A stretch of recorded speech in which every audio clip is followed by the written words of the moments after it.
Welcome to the Dad Nation podcast, where men go from good to great in their life and love. Now more than ever, our world needs strong, courageous, and compassionate men, because we believe that when the dad gets better, the whole family wins. Now, this movement is called Dad Nation, but ultimately this is for the wives, the children, and the generations to come, because we also believe that every wife and child deserves a father who is pursuing greatness. I am your host, Mitchell Osman, and I am so grateful and I'm humbled that you've chosen to spend your most precious resource, which is your time, with me today. Listen, today we've got another incredible episode for you, so let's get into it. Well, welcome to the Dad Nation podcast, Jason. And just before we jump in, I just want to read your bio to the guys who are going to be listening to this and maybe haven't heard of you yet. So Jason is a men's relationship coach who helps men build self-control and learn how to regulate their nervous system to create a happy marriage. He's helped hundreds of men learn how to control their anger, repair their marriage, set a new example for their kids, and ultimately find inner peace so they feel excited about life again. Man, I don't know about you listening, but I think this is going to be a great episode. I know that a lot of guys I talk to, exactly what we just read in the bio is a lot of the things they face, they struggle with. So Jason, thank you so much for joining us on the show today. We're pumped to get into this, brother. Yeah, man. Thanks for having me. I'm super stoked to be here. Well, we're stoked to have you, man. So listen, why don't we start off with this? Tell us just a little bit about, the genesis story behind your coaching. Like, who are you? You got a family, and what made you get into men's coaching? Yeah, it's a great place to start. I've been married now for coming up on 12 years. I've got a soon-to-be 2-year-old boy. It's our first. And I think like how most people find this field is they have ran into the same wall over and over and over again until they finally start finding the right answers, which is kind of my story. I was checking off all the boxes in my life, doing the things that everybody told me before that if I could be, do, or have certain things, like my life would all of a sudden um, be perfect, right? So I had the job, the money, the cars, the house, all the things, but the dynamic and relationship with the person that I had chosen to spend the rest of my life with wasn't good. And for lots of different reasons. And I finally found a big piece of the puzzle, which I know that you talk a lot about on this show with regards to nervous system regulation, being able to really understand what's going on with my own inner world. Because as much as I would project like I've got everything together, there was this like storm inside me that no matter where I went, of course, I took myself with me. So therefore that storm came too. And it wasn't until I really dove in and, developed the tools and learned what was really going on for me that I was able to start navigating back to the direction of where I really wanted to go with my life. So I decided to, go all in on that. And I've found that not only are there not very many resources, especially in like the mental health space, just generally speaking for men, but there's certainly lots of men out there that have, similar but different struggles. And yeah, much like you, is what we're here to do is help these guys out.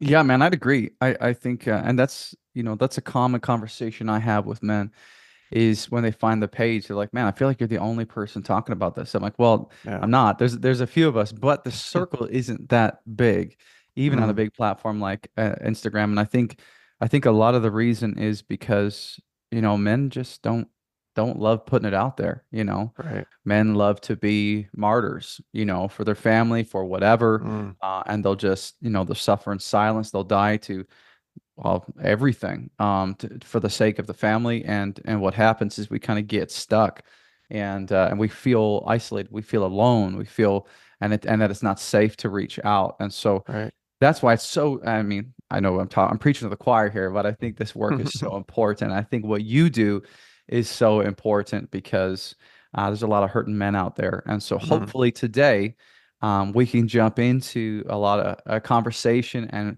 have some men walk away with some great tools to help them in their marriage and to resolve any conflict that comes up with them. How's that sound? Mm, yeah.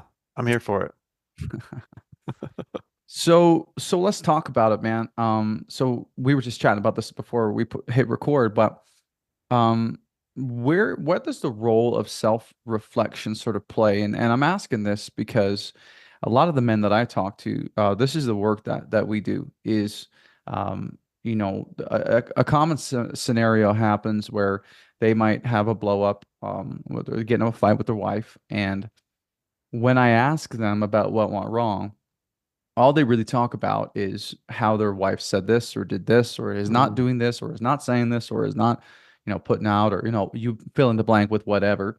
But there was not a lot of self-reflection on their part. Like when I mm, asked them questions like, well, what was going on in your mind? Can you articulate how you felt? Or what were some mm, things on your mind leading into that conversation? Where were you? How did you speak?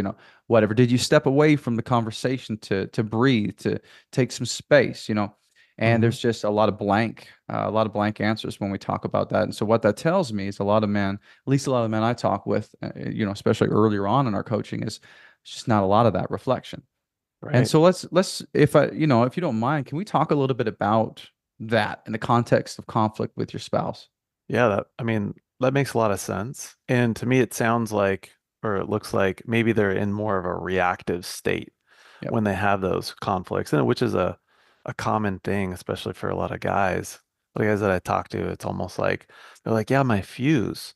It's just like I don't, or like I have this like a hairpin trigger, just like the short fuse or this hairpin trigger, and like seemingly out of nowhere could be over nothing. I go from 0 to 100. I get into this spot with my wife, and then I say things and I do things that like I don't mean to do or say.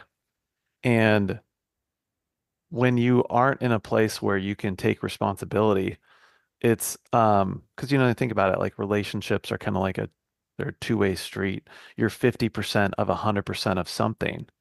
So whenever I hear guys that are saying like it's because of her, it's like I always think like, okay, what's going on for you that there's this reflexive, maybe defensive mechanism that's going up because maybe there's something going on internally for you that's a difficult thing to look at.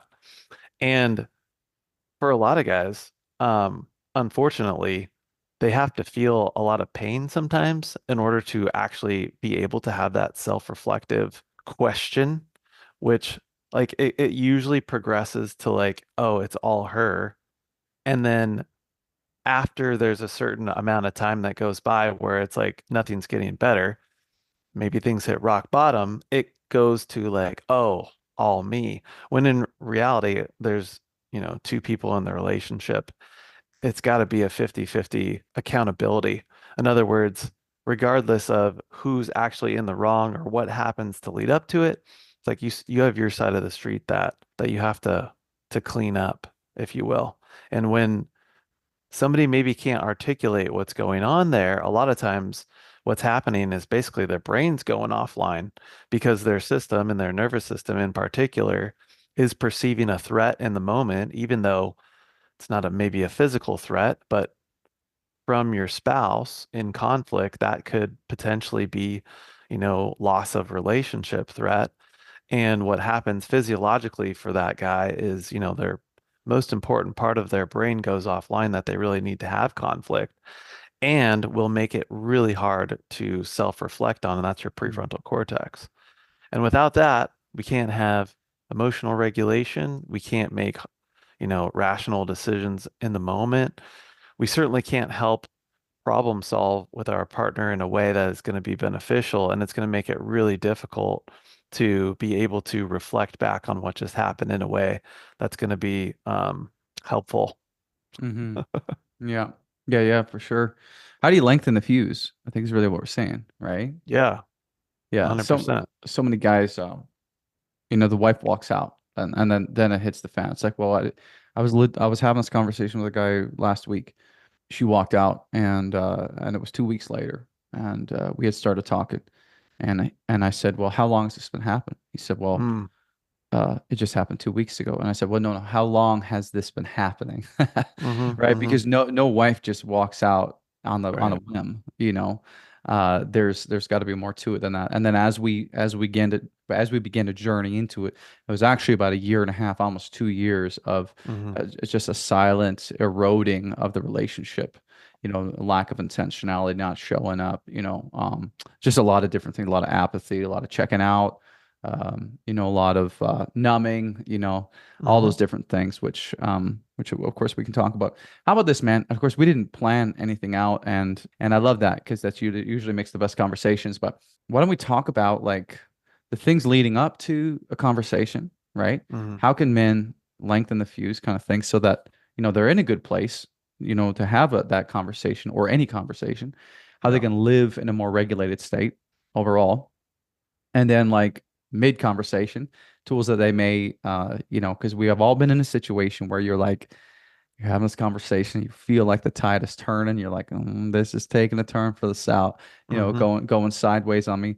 What are some things we can think about? And then post, so say for example, lost my cool, slammed the door, walked out, whatever. How do I reconcile now, or whatever? So we could chunk it up into three different parts. I mean, I don't know how much time we got here, but what do you think about tackling it that way? Yeah, sure. Almost like a before, during, and after, if you will. That was a great way of saying what I was just trying to say to him. Yeah, Much better way. that's awesome. Love to do that. Yeah, And cool, man. one of the first things that I'll talk to a guy about, like when they're in a situation where they're having like even let's say repetitive conflict over the same thing, right? And you kind of get in touch with your system and like yeah, I get this feeling, right? That kind of Mhm. happens beforehand. And sometimes, like you said, sometimes it's just like that short fuse and it's just there. And the first thing that I'll always be curious about is like, oh, and that's a familiar feeling, right? And everybody knows when their wife has that look or uses that tone of voice, right? It's almost like an instantaneous something that goes on in your system. And, even if you're listening, I bet you that you could maybe bring up a mental image of the last time there was a situation and even maybe bring that feeling a little bit present right now and be curious about that feeling. Like, so it's familiar, right? How familiar? Really familiar. Interesting. Like familiar from when before you met your wife? And it's usually a yes. Yes, yes, yes. Very familiar. Yes. I'm like, interesting. So if there's a feeling there that is being activated with your wife, but that feeling was there before your wife, is this all just about your wife? Could it be possible that there's something going on underneath that? Which is really like a huge aha epiphany for a lot of guys, especially when you start talking about, your nervous system and just like how that works and how it kind of protects you and how it gets developed over time. The way I see it a lot of times, it's like this supercomputer that basically remembers all of your experiences basically from the time that you were born, right? And it kind of caches them in your brain over time. And it does a really good job at trying to predict what might happen based on what it's seen, based on all your past experiences, right? So if you have, I know you could r really insert anything here, lots of experiences as a kid of like maybe not having ruptures and repairs go well, or seeing your parents fight that never ending well, there might be this added little something underneath that supercharges the situation. And an analogy that I use is like, most people know how to build a fire, right? You put a little kindling underneath, you stack a little bit more like split up wood on top of that, a little bit more on top of that until you get to this big like outer pieces of wood. And it's almost like seemingly like when somebody, especially somebody that we maybe are in an intimate relationship with, it just takes this little tiny spark to light up this big fire. And it's like, it can be really frustrating for you, but also in a relationship dynamic. And that is a lot of times because like you have to go in and maybe figure out where all that kindling came from and maybe Mm-hmm. like sort that out and not have it be there, right? So that Mm-hmm. like when potential arguments do come up and conflict do come up, which by the way, I'm sure you've done this on the show before, but just like let's blow the stereotype out of the water that like happy couples have conflict, okay? That's actually a good thing, right? Because if you can't have conflict, that means like you or your partner is like suppressing parts of you because they're afraid to bring that to the relationship to some degree. And that like can look at a lot of ways over time, but like a common one is resentment or contempt, right? We can talk about that maybe later if we get into it. Mm-hmm. But beforehand, it's to like start unpacking for yourself what is underneath that because it's not just about the situation. Mm-hmm.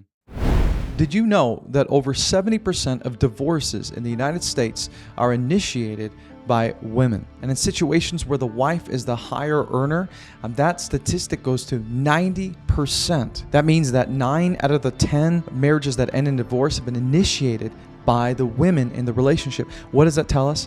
It tells us that we've got work to do. So I want to ask you today, have you been struggling in your marriage? Maybe you've been winning in the boardroom, but you've been losing in the bedroom. In your career, everything just seems to make sense, but when you get home, you can't quite seem to put the puzzle pieces together. Or maybe since becoming a dad, you've gained a bunch of weight, maybe 10, 15, 30, even 100 pounds. You see, all of this leads to frustration, insecurity, and just an eroded sense of self-confidence. Because deep down, you know you were built for more passionate marriage, a strong mind, and a powerful body. But you see, the uncomfortable truth is this: the way that you are living today will become the way that your son lives when he becomes a man. The qualities you exhibit in your marriage today will become the qualities that your daughter will look for in a man someday, either good or bad. Now, I help men win their wives back, lose weight, and develop unshakable self-confidence. And I do this by coaching them one-to-one for 16 weeks of intensive coaching. Now, this program is for men who have seen success professionally but are struggling personally. So if you're listening to this and you are a married man who's under 50, who's earning 6 figures, and has struggled with any of the things I've just talked about, then I want you to pause this episode and I want you to hit the link in the show notes below and book a complimentary session with me where I'm going to show you exactly what to do in order to get your life back on track. If there's a fire growing in your gut as you're listening to this, I want you to listen to your instincts, brother. Don't become another statistic. All right, let's get back to the show. 100%, man. I think, and it could stem back to, at least in my experience, it could stem back to your childhood, triggers from mom, from dad, Mm-hmm. Mm-hmm. siblings, For sure. environments, right? And we create these connections, and then we create, it's learned behaviors and triggers and, neural pathways. Mm-hmm. I mean, it's all included in this. And then how do you get back into that and rewire, right? And I think, Right. like you said, it's investigating your feelings in the moment, investigating, okay, well, if this happened here and it happened there, and then if this actually predates my relationship, and then, Right. well, when did I start this? That's right. Which I think is super, super helpful. And not, I mean, this is just, it's kind of meta. A lot of guys don't think this way. A lot of guys don't Right. think that on that kind of deep level. But I think when we use the verbiage, doing the deep work, I mean, this is really what Yeah. we're talking about, right? We're digging into Yeah. our mindset and where we have these formed behaviors and learned behaviors from our childhood and wherever. Yeah. Um, And like it's funny because like I think that sometimes for guys, like, like talk about the deep work, if you will. I'm not trying to like downplay it, but essentially all it is like when you really think about it, like your childhood, like past you is a recipe for you now. mm, So a lot of people just like they're like, yeah, it was when I was a kid long time ago. I'm like, yeah. And if your first ingredients that you put into your like stew that you've been cooking for the last 30, 40, 50, 60 years has some like not so great ingredients, maybe you should go back and like figure that out. That's maybe why sometimes it tastes weird, right? mm, So, and it's like, it's just as simple as like you just put, it's like your neural pathways. Like there's no like, I mean, there's some woo-woo, I'm sure, because there's lots of stuff that we don't understand. But like this whole like deep work is it's like, hey, let's figure out why your system got wired and programmed the way that it did. And because your, attachment theory basically says between the ages of 0 and 7, you're developing your working model of the world. So if your like hardware and software gets wired a certain way, and you're having feelings and responses that feel familiar, maybe even to a time back in your earlier childhood, it's like, well, doesn't it make sense that like that same software is running, but you're just not consciously aware to it? Mm-hmm. And that is, as that's my way of saying the deep work. It's like you're just like simply going back and rewiring with a new response. Mm-hmm. And that does involve feeling physical sensations and emotions. And just so you know, all emotions are is biochemistry. They're literally just chemicals being released in your body. And so when you think about like maybe being afraid to feel, like you're just afraid of your own biochemistry. It's just a feeling. I don't mean that to like downplay people's past experiences, but ultimately, what we're reacting to in the moment when our wife looks at us with a certain facial expression or tone of voice, the response going on in our body is just our own biochemistry. Mm. Yeah. That's so good. A lot of men feel like that they have to react to these emotions, but at the end of the day, or like that they are controlled by their emotions. But Yeah. in reality, we are in. I sent this message to a client this morning. I'm like, you just a reminder, you are a man and you are in control. You get to choose how you respond in this moment. You do not have to be thrown around like in this current of your emotions. Mm, These are simply just signals, and strong men who have emotional intelligence can recognize those signals and hmm then decide, what am I going to do with this emotional information and hmm how will I respond to it? And I Yeah. think that's like the truest expression of, self-control emotionally, is to be able to experience that information, the Mm, biochemistry, yep. the feedback that it's giving these signals, and say, okay, now I get to choose, right? hmm And then of course because I talk to a lot of guys who, the typical alpha male, and they have such a distorted view of what a masculine man is, mm, and to which I usually say to them, hey, a truly masculine, strong man who's admirable and respectable can exercise self-control, right? hmm He can lower his heart rate and he can understand how to compose himself because he's a master of his emotions. And of course, hmm we're all gonna fail and we're all gonna, lose our cool Yeah. sometimes. But overall, it's literally your job. And so if you say you're gonna be a man, this is what it means. And dude, like 10% of the time, not even 10% of the time, I get people like, yeah, I totally get that. Most of the time it's like, whoa, I've never thought about it in Mm, that sense before. I thought being a man was all about like asserting my dominance, about putting my foot down, yeah. about letting her know who's the man, who wears the pants, all that kind of stuff, right? So Yeah. Yeah. helping men understand this I think is huge. Just as like a foundational level, which is why I love we're talking about this, right? Yeah. What I'm hearing you say is to jump back to our, new framework, if you will, to lengthen the fuse, in this living and having these relationships, with our spouses, and these pre things leading up to conversations, is to be aware of our emotions, is to recognize that these are signals, and then to learn to be curious about those emotions Yeah. and ask questions and investigate where they come from. Am I correct Yeah. in saying that? Yeah.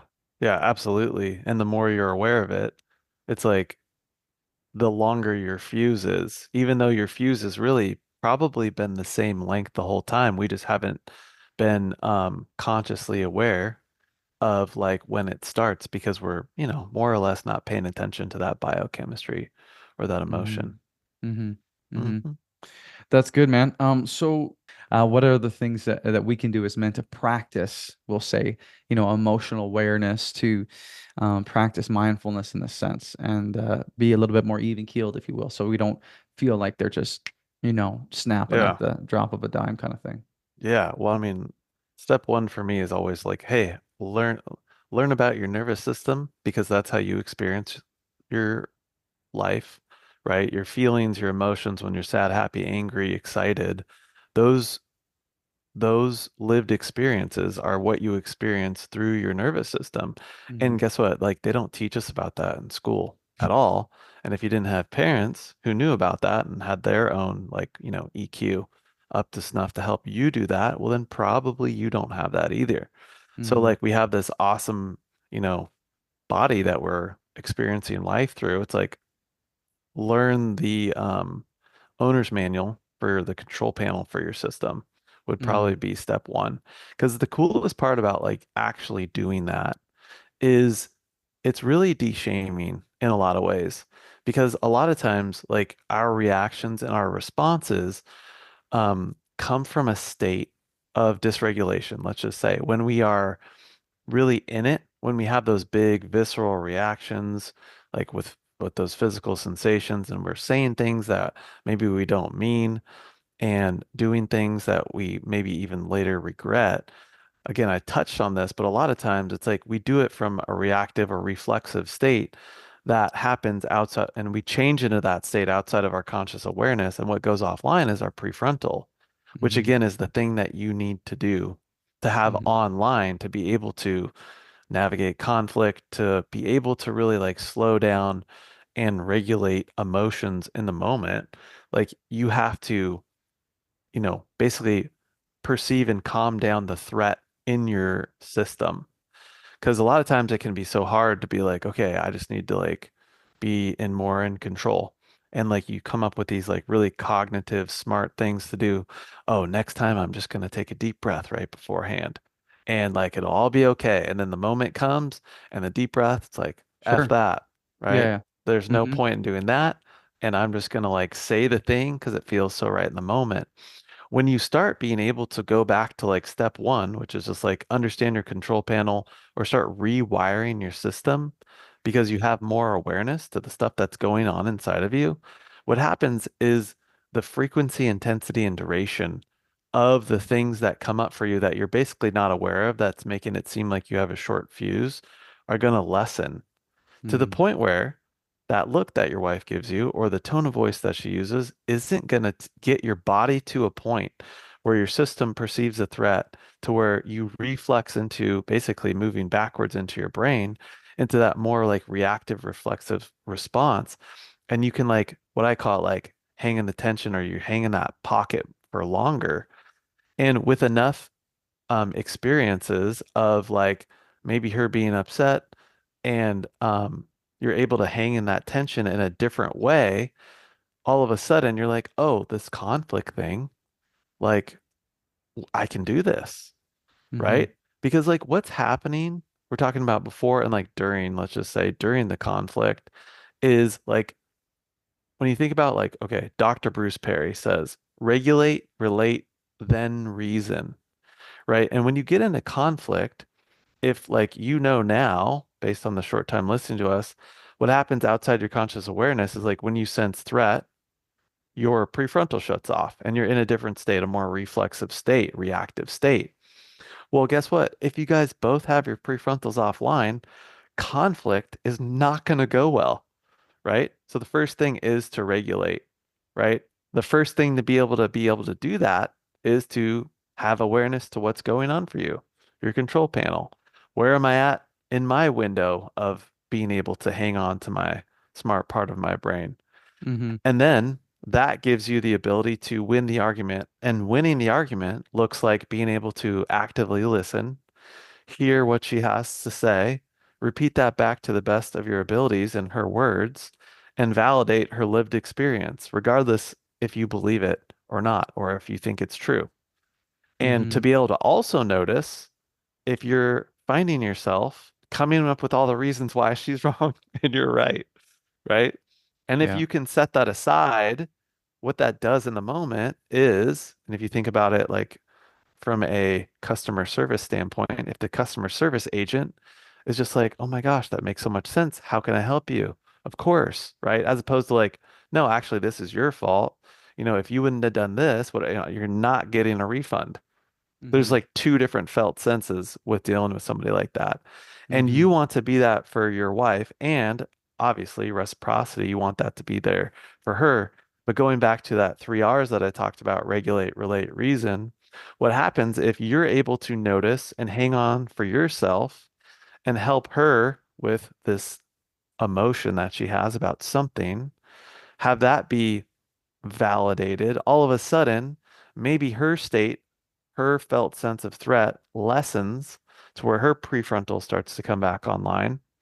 And then all of a sudden you guys can like relate and reason Mm-hmm. with each other and actually do the thing that you so badly want to do, which is fix it. Mm-hmm. Mm-hmm. You mentioned Dr. Bruce Perry. Have you read the book, What Happened to You? Mm, it's been a while, to be Yeah. honest with you, Yeah. Yeah, I read that, I but don't I'm know, familiar with his work. 2 or Very 3 years familiar. ago. I read that. It was a book that he wrote in conjunction with Oprah. And it's incredible. And very, I love the way that they break down. They have this conversation about trauma Hmm. and how it affects you from childhood onward. And I Yeah. just think how they do it is just how they unpack it is brilliant. And he walks through the stages of the brain, the levels, and he talks a lot about the prefrontal cortex and what people don't necessarily realize is, like you said, that function of the brain is completely responsible for rational thinking, for Yeah. problem solving, for relating, for like thinking.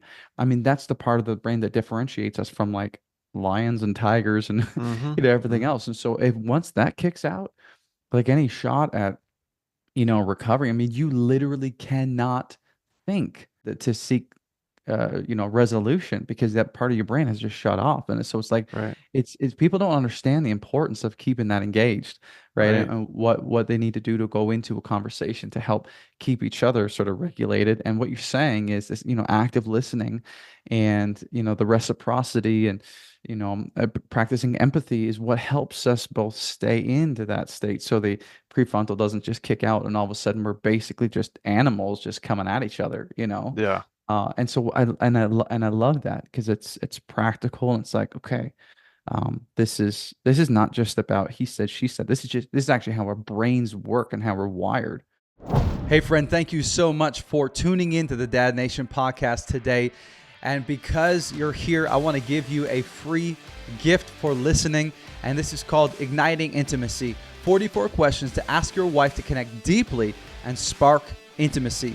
Maybe you're watching this and you just feel like conversation is just growing real boring in your marriage. Or maybe you've heard from your wife that she feels like she's married to a robot or that we don't ever talk anymore or you don't talk about how you feel.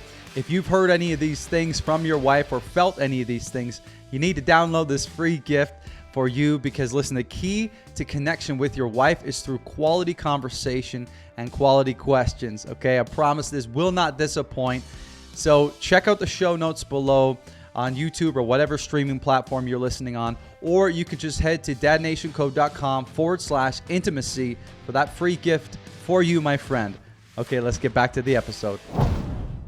Sure. Well, and like one more thing I'll say on that, because that is like the most common thing I think in a fight, let's just say, or a conflict or a tiff or something that comes up between, husband and wife.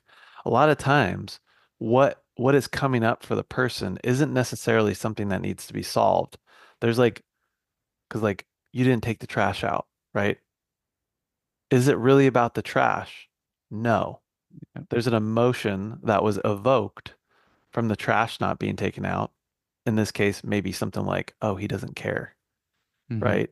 And then there's maybe a trigger response where it's like the emotions come up, but we're like, don't pay attention to those because we're just going to solve this. And we're going to solve it by making sure that she knows that, yeah, the trash was taken out every day of the week except for today, Mm-hmm. right? And she is talking about something different from you, but you can't see that without your prefrontal Mm-hmm. because like there's an emotion, and this is like anecdotal, but what my experience is like your capacity to sit with your own stuff becomes the capacity at which you have to sit with like your wife's stuff or the emotions that she brings or the dysregulation that she has, right? And why we like to solve it is because like when a partner brings a problem to us, a lot of times it has what's called like an affective tone, meaning like if she's stressed out or sad or upset, right? It has that tone or that emotion that comes along with the problem. Mm-hmm. And we think if I solve the problem, well, guess what else gets solved? This feeling, right? Not Mm-hmm. only for her, but that kind of stuff comes up for us, right? When Mm-hmm. somebody like tells you like a something that gets you angry, it's like almost like sometimes you feel that anger too, or you feel Mm-hmm. that sadness too, right? you well, I mean, I'm sure lots of people have the experience of, you know, sharing something with somebody just to have it met with like, well, at least it wasn't this, Mm-hmm. right? That silver, they pick the silver lining out for you, and what they totally miss is being able to meet you, right? To be able to be like, oh man, thanks for sharing that. That really sucks. I can tell that that was really important to you, right? Mm-hmm. About the job you didn't get, as opposed to being like, well, don't you have like two more interviews, right? Mm-hmm. Something like that.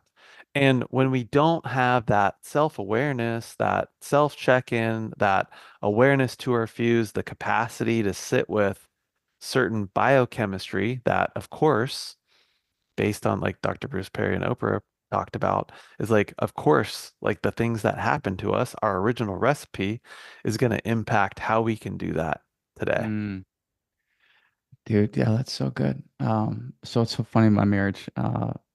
Early on in our marriage, I mean, in my careers, I've always been a fixer, and I mean, a lot of guys are fixers. That's what we do, you know. Yeah. But and then I'm also just naturally like I fairly naturally have a posture toward gratitude and optimism. So for Hmm. me, like the glass isn't half full, man. For me, the glass is just Oh, okay. overflowing all the time, right? Yeah, yeah. And so when we would have an argument or a fight, she would say like, "Well, I remember one day she's like, oh, so here comes the gratitude police," just reminding me of all that I need to be grateful for, Oh my gosh. Yeah. and because that's just I'd be like, and that was like, it's totally like that. If it Hmm. was like, well, hey, I'm struggling with this, I'm like, well, hey, but hey, remember this, remember there's this and there's this and this, so let's like Yeah. get ourselves out of here, and let's just not Hmm. acknowledge. And of course, but Hmm. and now a little bit about my story is I come from, there was not a lot of emotional intelligence, you know awareness, and then growing up there was some trauma and things like that. So even as a young kid, I learned to become really good at compartmentalizing. Hmm. I'd be like, okay, I'm parking that, I'm containing that thought, and I'm gonna move on, and Hmm. and so early on in our marriage, I just started playing that out in our marriage, in our relationship, and I would just kind of, in my mind, I was being the savior, but she was experiencing someone that was just mowing her down and Hmm. like not acknowledging her emotions. Yeah. And when you use that analogy of a customer service representative, that's the most annoying thing. If I Yeah. bought a Yeah. vacuum cleaner and I called them because it stopped working the second time I used it, and they said, "Yeah, but think about it. You also have this shop vac you could use, and you also have this other thing you could use. You got a Right. broom, you got a Yeah. mop. What's the problem? Right. Just get over it." I mean, that would be the most frustrating thing in the world. So I Yeah. love that analogy, man. That's cool. Yeah. One more thing I'll say on that Yeah, is, I mean, that can be in a lot of times like the most difficult thing to do in the moment too. You know? totally. Let's move this to the middle of the conversation. So, um, we're in a conversation now, and maybe it's a sensitive, recurring issue. Every couple's got this. You're like, oh, here we go again, and Hmm. Hmm. then you're going through the checklist. You're like, okay, we're both well fed, we're both well rested, we're both, we're having, but it's just you can feel it when the tide starts to shift, Yeah. and then you're like, okay, what do I do? I feel like I'm about to say something I'm going to regret tomorrow. Hmm. Are there any practical things or any things that men should be trying to think about, just or even just preventatively going into that, things that they can do to sort of recover, if you will? Does that make sense? Yeah. I Yeah. mean, It does make sense. it's And there's, hard. It's hard and I'll say this, it's hard to have this conversation because so much of this is deep. It's deeper than this. And you sure. can't just give, little dimes and nickels to kind of solve a bigger problem. But are there any practical things, Yeah. Yeah. I think, because, well, like when you think about it, like when you sign up for marriage, and I talk about this a lot. It's like, do you sit down and have all these conversations about like, hey, when we have conflict, we're going to keep it to 10 to 15 minutes. When we have conflict, if we feel like the other person is maybe like getting a little bit too, you know, into it with you and like starting to like escalate tones of voice, right? Do we have like a word that we use where we're just like starting to notice, right? Like, do we have rules about like, hey, like being able to step away from the conversation and I, we're going to come back in 30 minutes. It's like, no, we don't even talk about money. We don't talk. There's so many things that we do, and there's a really good reason for this. It's called emotional, when we get into emotional symbiosis, right? The honeymoon stage, right? A lot of times, basically what happens is like our whole attachment system gets short-circuited and we're like in this ooey gooeyness of like, oh my God, you're so great. Oh my God, you're so great. And um, the feeling, I'm sure you've experienced it where the thing that like doesn't bother you all of a sudden, like 5 years later, is like the bane of your existence, right?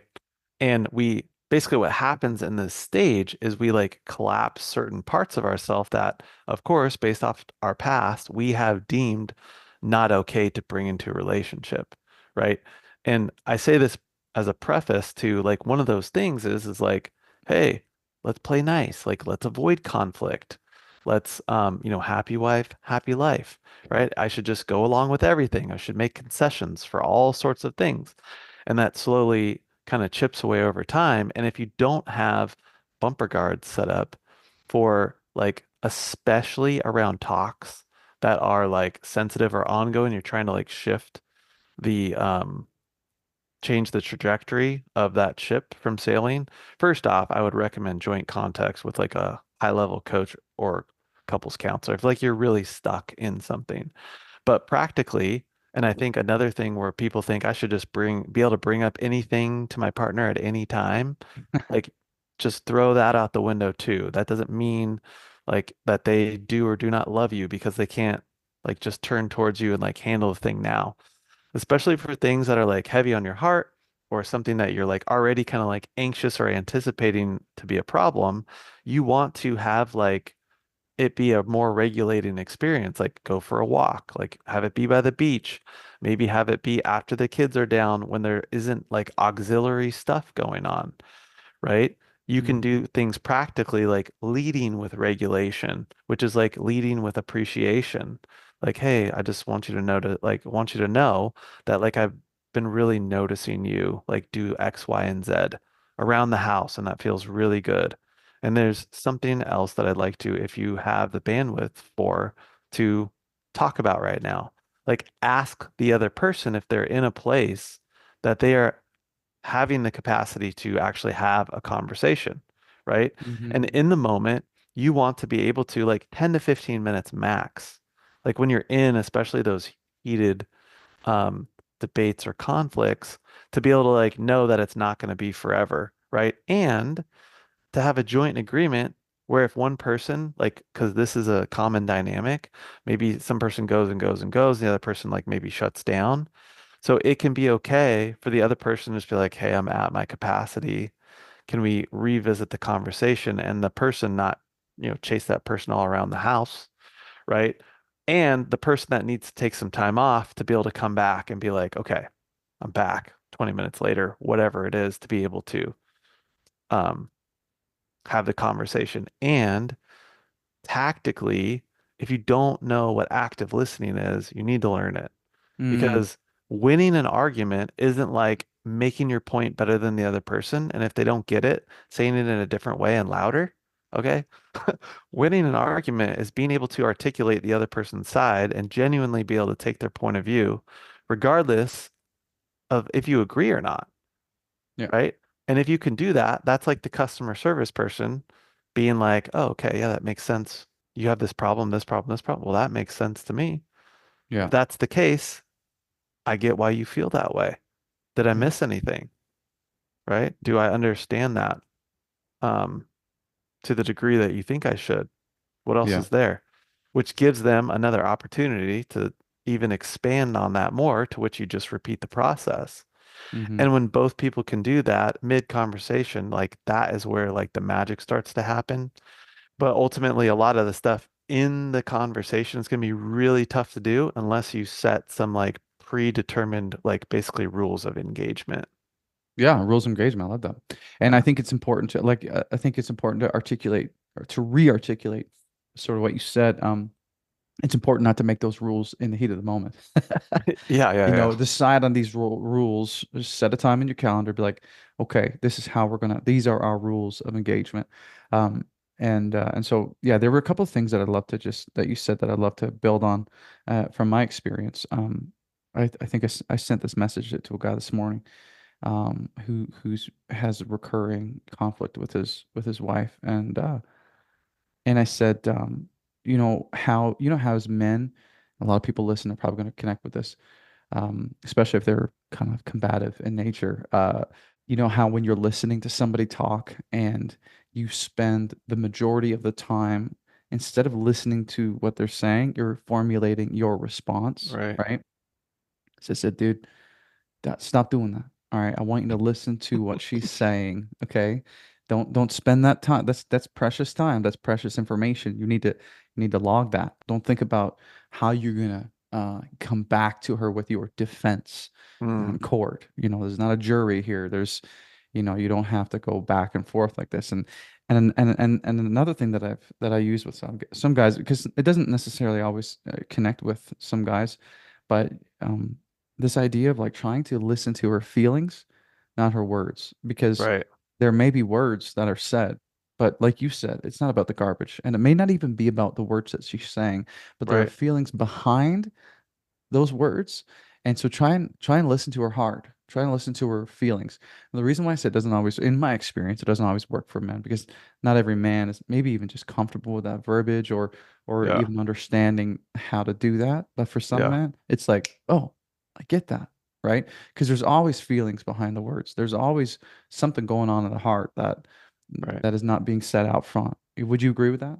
100% agree with that. And like, I think part of why it's harder for men is like, there's lots of societal, cultural, just like locker room reasons for, and of course, experiences from when we're younger, Yep. where like when you access sadness or fear, especially Brendan Kiwkowski, I think his name, he does a lot of research on masculinity.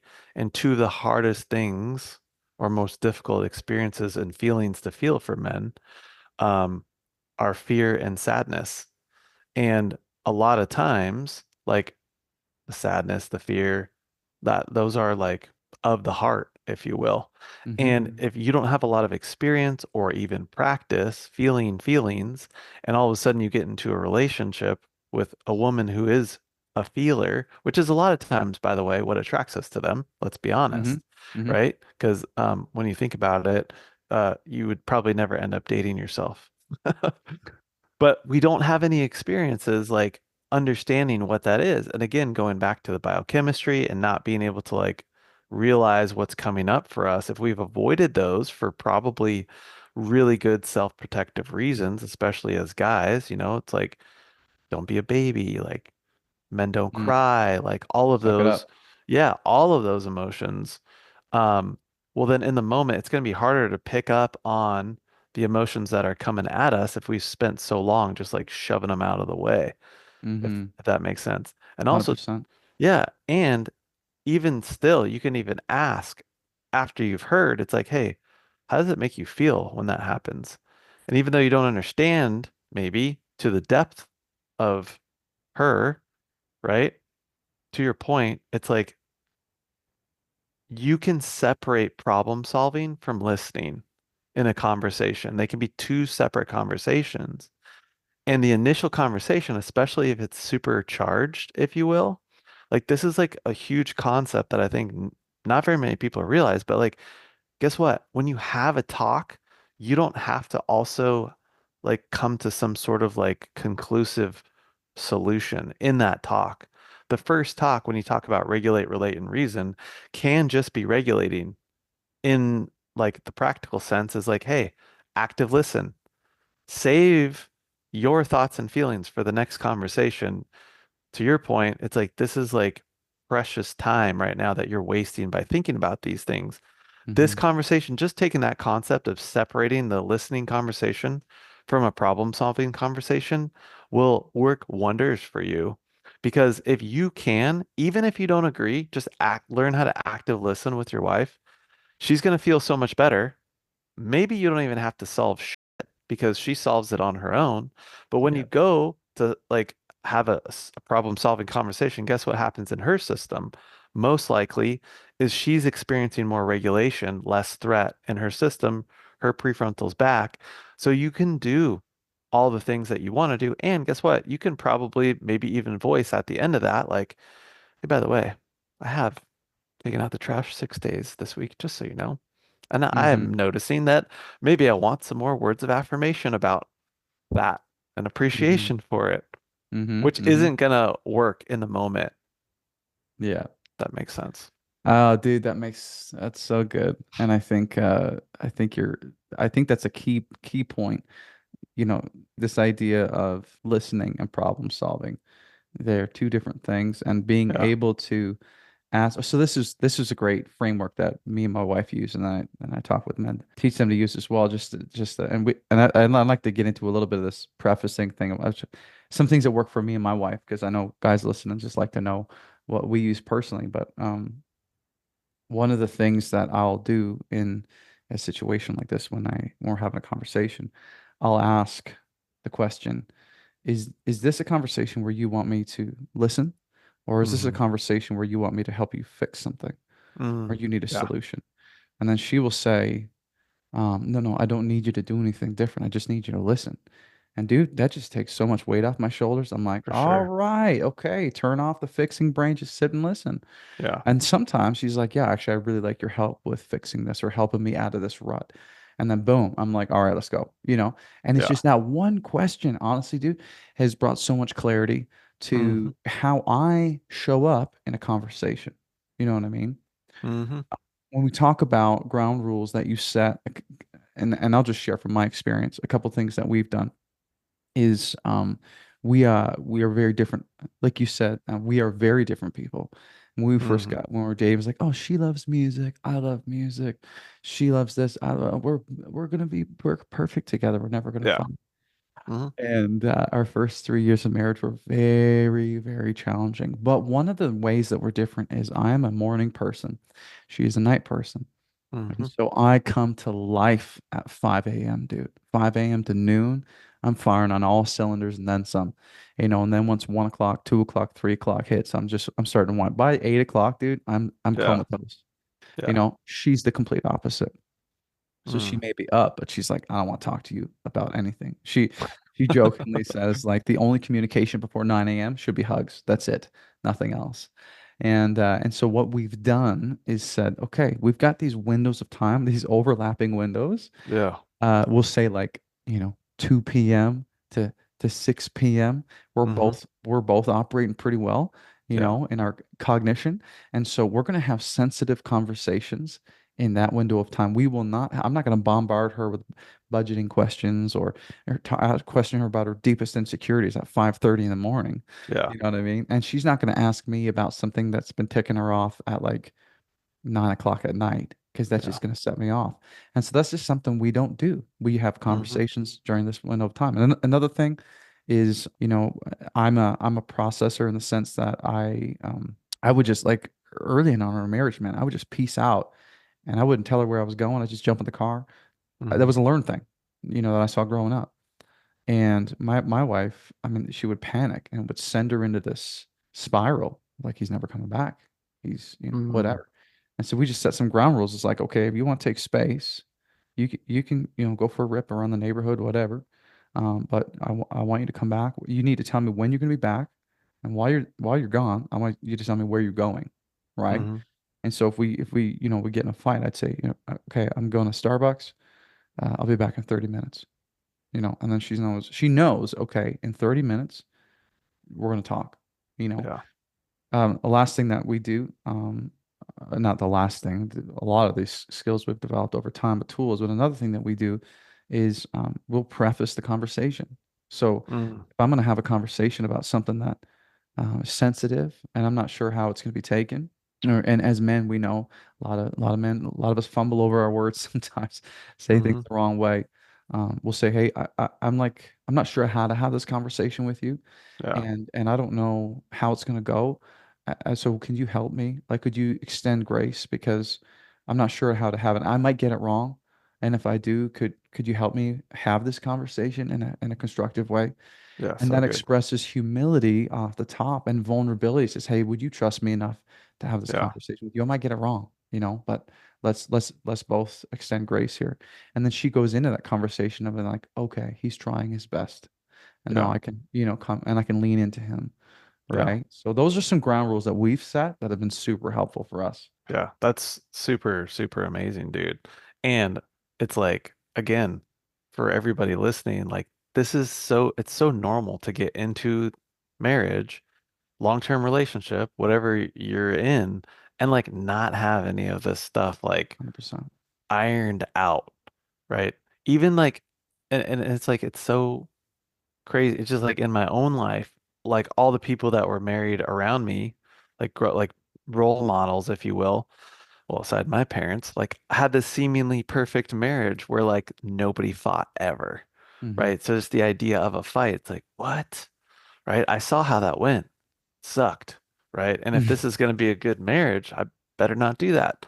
So the idea of Hmm. rules of engagement was just like not even in my stratosphere.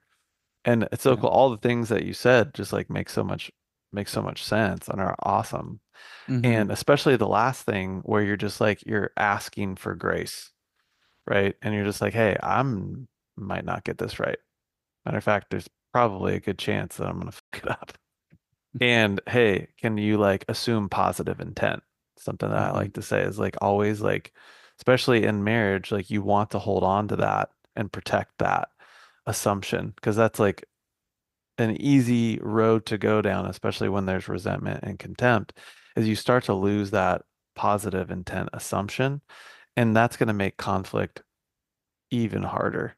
Hmm. And then it's just going to be like this cycle of adding to more resentment, more contempt Hmm. until, yeah, not good things happen. And hence why our divorce rate is what it is.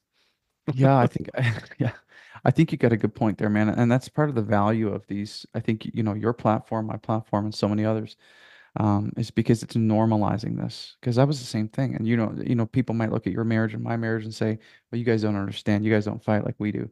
You guys, Hmm. but I'm quick to remind people, you know what? 3 years into our marriage, we're 3 years in, Oof. and I Yeah. was like, I would park outside the house. And it would take, I would like pray like 10 minutes to be like, I need the strength to go in there and face her because I knew what was waiting on the other side. I mean, I'm Hmm. talking about extreme conflict, tension, just Yeah. frustration, hitting your head against the wall. And you're like, what is going on? And the Right. questions. And of course, what came from that? Well, yeah, these tools, getting the Yeah. help, retooling, and so don't be naive enough to think that you should have this just figured out. Great For marriages sure. do not happen on autopilot. So yeah, for sure.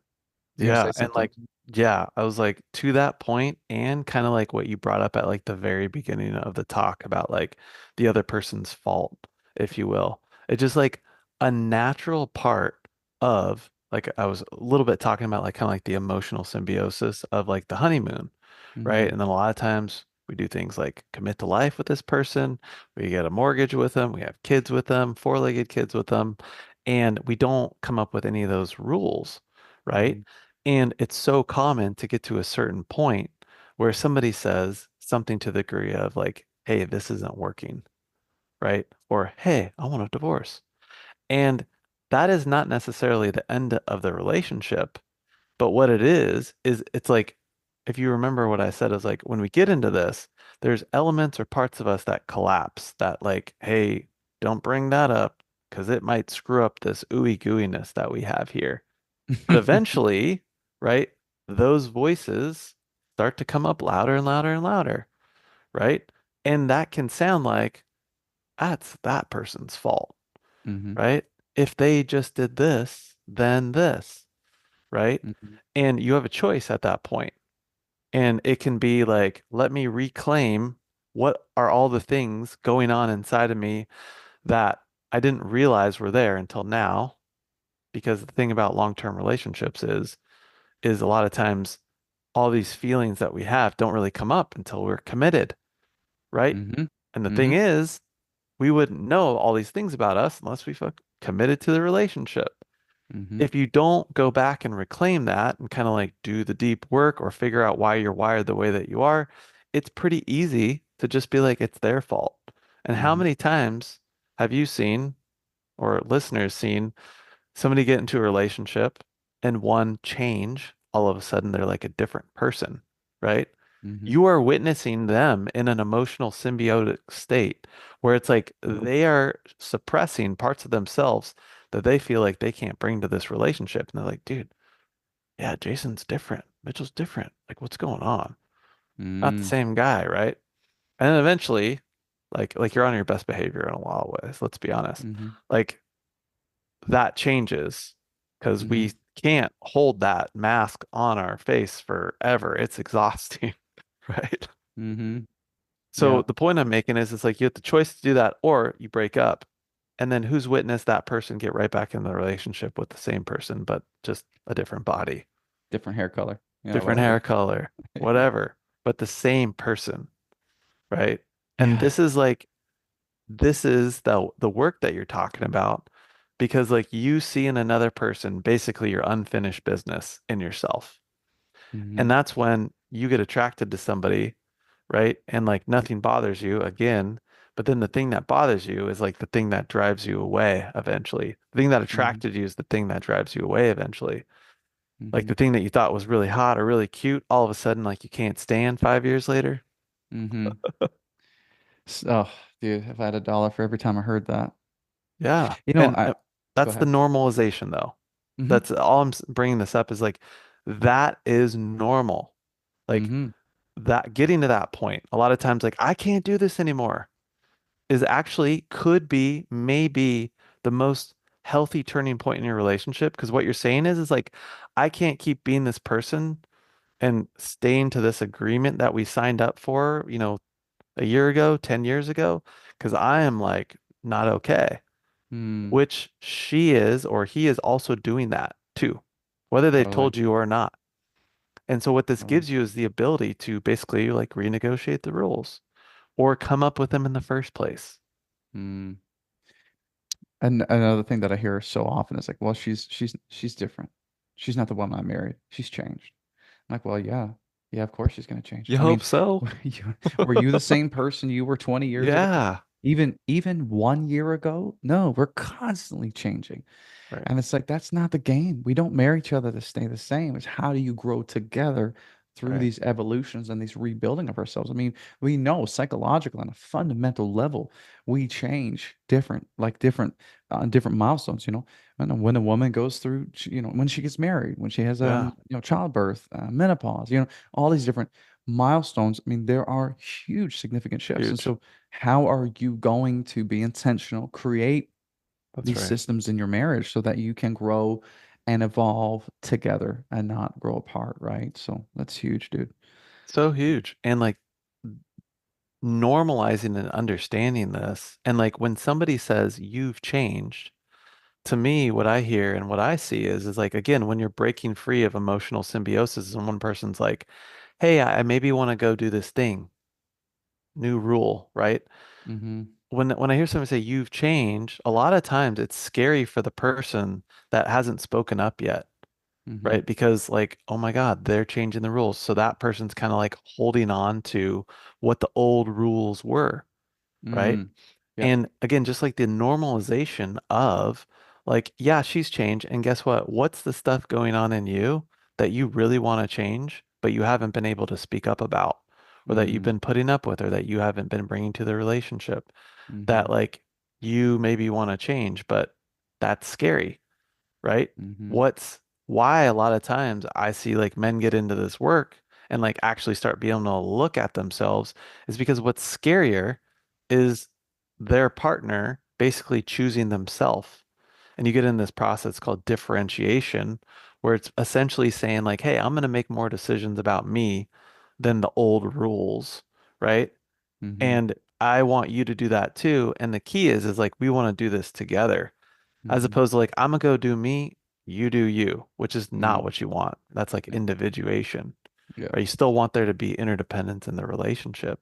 So Mm-hmm. again, just like to your point and like what like it's awesome that you do on this podcast is just like normalizing so much of this stuff. This is a normal part of any long-term relationship because Mm-hmm. even if you don't change, your role changes, your identity changes. lots of stuff um Yeah. changes. So good. So good. So real quick, okay, what I'm hearing us say here is what I hear you say, establishing great rules of engagement, going into having conflict or going into potential for conflict, because we all have, these conversations, these recurring tensions in our marriage, and we're also saying that this is normal. And so don't be naive enough to think that your marriage is beyond having to set rules of engagement. Have the wisdom and the maturity to hear these words and go have a conversation with your wife about setting this up if you don't already have this in place in your relationship. So real Yeah. quickly toward the end here, let's talk about, okay, I just lost my cool, I blew up, walked out. What are some things, how can men recompose themselves and get into more of a regulated state to come back and have that Yeah. conversation? Yeah, I mean, the best way to do that is movement. Like I don't think anybody's like had a workout that they felt bad afterwards. Mm, And like really what happens if you're talking about like the biochemistry in your system, you get this thing called a sympathetic charge or sympathetic arousal whenever you're in a reactive state, if you will, like you just had conflict. It's like you're amped up, right? And your body has a lot of that extra energy. So just like going for a walk, doing push-ups, doing a workout, there's plenty of breath work exercises that you can do to get yourself back in like that state that you feel good in, right? hmm First is what you want to do. And then second is actually go to your wife and like check in to see if she's in a state where she's ready to repair. Because ideally, one or both of you, when there's disconnection, want to be at your own pace, making your way back to each other for that repair after a rupture. hmm Yeah, that's good. And that's a simple, practical thing, right? Yeah, Get out, movement. movement. Yeah. Yeah, I think especially for guys too, man, totally. getting out of your head and your hands and doing stuff, Yeah, it's huge. It's huge. And I huge. and I think there's a big disconnect with even, and you can speak to this, but like the therapy between men and women, or like how Yeah. I feel like there's a lot of people who give advice to men that maybe would resonate more with women. I get guys Mm, come to me and some of the stuff that they've been told, I'm like, the emotional stuff. I'm like, well, okay, fine, but let's just park that for a second. Just go in the garage, do some push-ups, or yeah, just get into like woodworking, or go for a walk, or for just sure. do something, get physical. Yeah.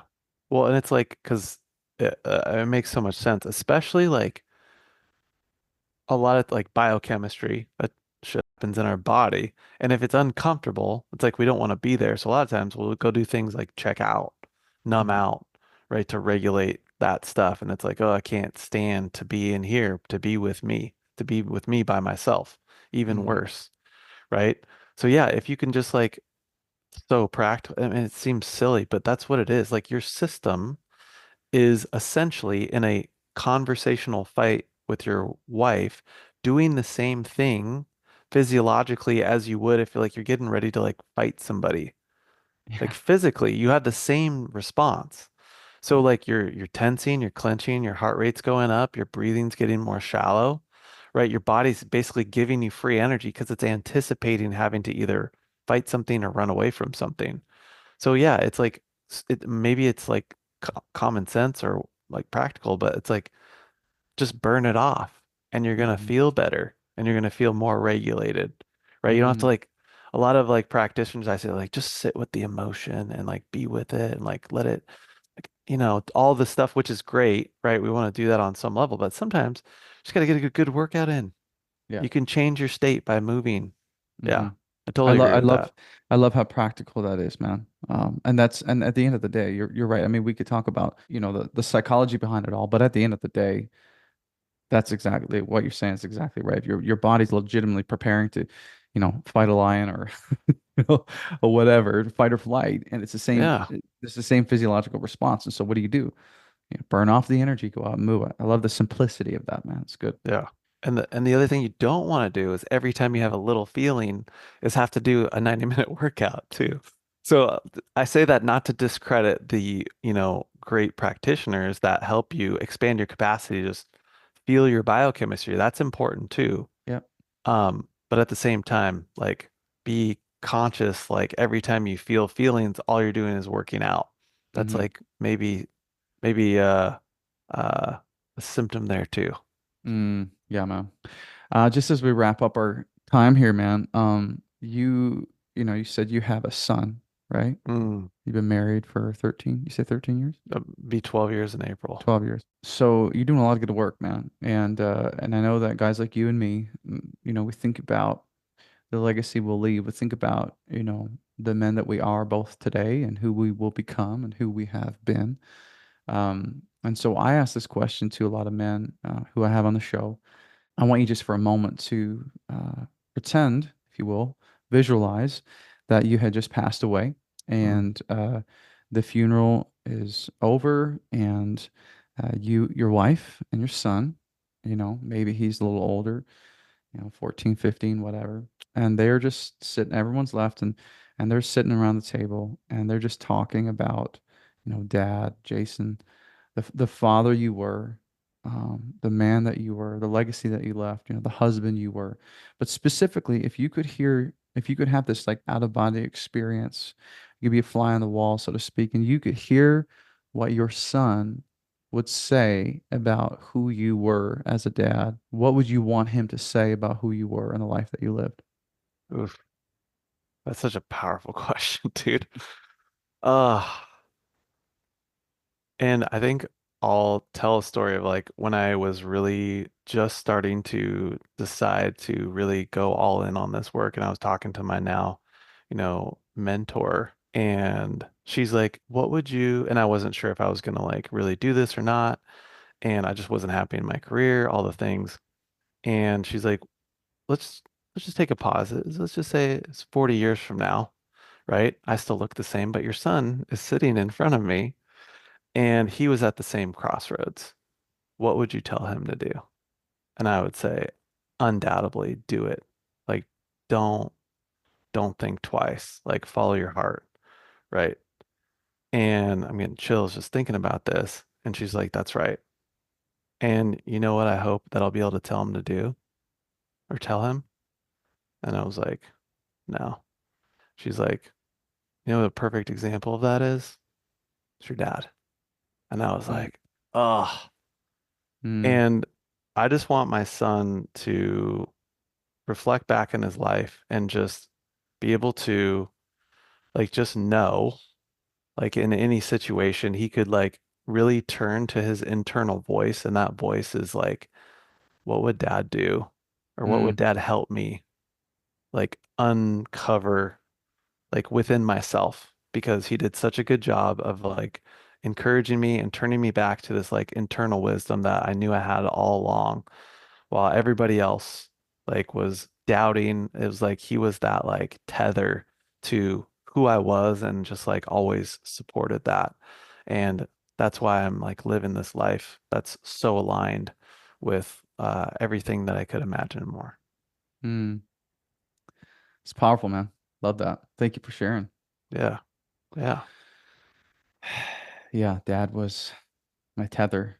That's Mm, a powerful phrase too. Last thing, where can we I know there's going to be a lot of men who have been impacted by this conversation and they're going to want to know where to find you and where to contact you to get more from you, more content. So we live in this consumption society, right? So yeah. where can we find you, man, on the old interwide webs? Interwide webs. I hang out on Instagram. So Jason Schnitzer coaching. So if Sweet. you come have a follow or ask a question or whatever, that's where I hang out. Jason Schnitzer coaching. I'm gonna put his handle in the show notes below. Give him a follow. I will say I follow him and love his content. And again, guys, as you're listening to this, if you want different results, if you want a different output, you need to change your input. Okay. Yeah. So stop following all the trash and start following guys like Jason and other Instagram accounts that are literally designed to improve your life, both physically, emotionally, mentally, spiritually, all those things. So give him a follow because that is how you're going to see different results. And if you want, reach out to him if you're looking for help in your marriage as well. Jason, listen, thank you so much for being on the show, brother. Appreciate your time. Love what you're doing. And let's stay in touch, brother. Yeah, back at you, man. Thanks for having me. Wow, what an incredible episode. Listen, if you are watching on YouTube today, I want to hear from you, okay? Leave it in the comments below. What was the big takeaway for you? What was that big aha moment? And let's start the conversation.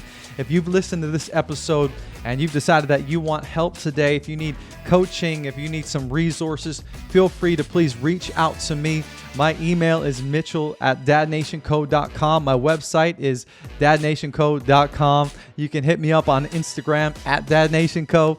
And I've got a ton of resources for you. I'm here to help you, support you in any way I can, and to serve you in a powerful way. So check those links. I'll have them posted below. But other than that, listen, I'm here for you. I'm in your corner. Have an incredible week. We'll catch up soon.